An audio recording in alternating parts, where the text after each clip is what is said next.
Hello, hello! Mahilig din ba kayong mag-food trip katulad sa akin? Well, may na-discover na naman akong isang masarap na kainan at gusto ko itong i-share sa lahat sa inyo, lalong-lalo na sa mga kababayan ko na andito sa New Zealand. Alam nyo naman ako na pag may nagustuhan akong pagkain, restaurant, or mapa-services man yan, ay sinishare ko talaga yan sa vlog ko para naman mas madami ang maka-experience. Ang pangalan ng kainan na to ay yung Eats Worth NZ na matatagpuan nyo kada Saturday sa Takotai Square dito sa Auckland CBD. At kada Sunday naman ay makikita nyo sila sa Takapuna Market. Nung Saturday kasi ay napunta kami ng city dahil gusto naming maglakad-lakad dahil wala naman nga kaming ginagawa. Plus, ang ganda talaga nung panahon last Saturday. Habang naglalakad-lakad nga ay napunta kami dito sa Takotai Square and hindi nga namin alam na pag Saturday pala dito ay may mga stalls palang naka-put up dito na nagtitinda ng pagkain, damit, at mga handcrafted goods. Kami nga ni Clay dyan ay hindi pa nagbe-breakfast kaya naghanap muna nga kami ng pwedeng makainan. And habang nag-iikot-ikot nga kami, nakita namin itong food stall ng Eats Worth. Mabilis mong makahanap ang food stall ng Eats Worth dahil ang signage nila ay napaka-catchy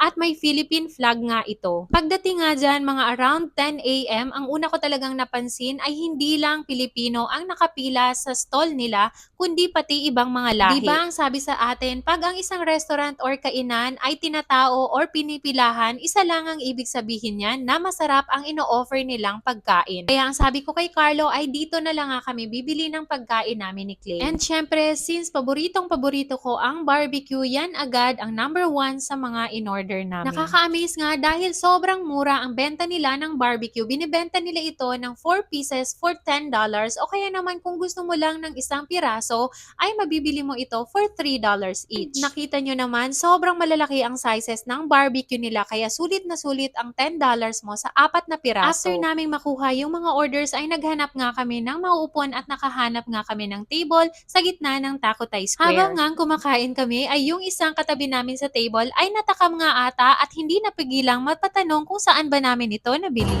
What's that? Where did you buy that? Where did you buy? Nakakatawa nga itong si Carlos, sabi niya ay hindi na daw siya kakain dahil kaka-breakfast niya nga lang bago kami pumunta ng city. Pero siya pa nga yung naunang kumain ng barbecue, pakakuha niya nito. Ang isa pa ngang tinry namin ay yung tocino meal nila at sobrang nagustuhan din ito ni Clay dahil yung meat nila ay napaka-flavorful, tasty at napaka-tender. Napakasarap din ng paninda nilang puto cheese at kalasa nito ng mga puto na mabibili mo sa Pilipinas. Sabi ko nga ay isang piraso lang talaga ang kakainin ko dahil naka-low carb diet nga ako, pero after ko ngang matikman yung isa ay napakain pa nga ako ng ilang piraso. Malaki din ang serving ng pagkain nila dahil si Clay hindi pa yan nagbe-breakfast pero hindi niya na nga halos naubos at kami na nga ni Carlo ang umubos ng mga binili namin. Ito palang It's Worth NZ ay open din for catering services. I-contact nyo lang nga sila sa kanilang Instagram account. So mga kababayan, kung gusto nyong matikman ang masasarap na pagkain ng It's Worth NZ, ay puntahan nyo sila kada Sabado sa Takotai Square dito sa Auckland CBD at pag Sunday naman sa Takapuna Market. So I hope natakam ko kayo for today's vlog. See you again next time. Bye!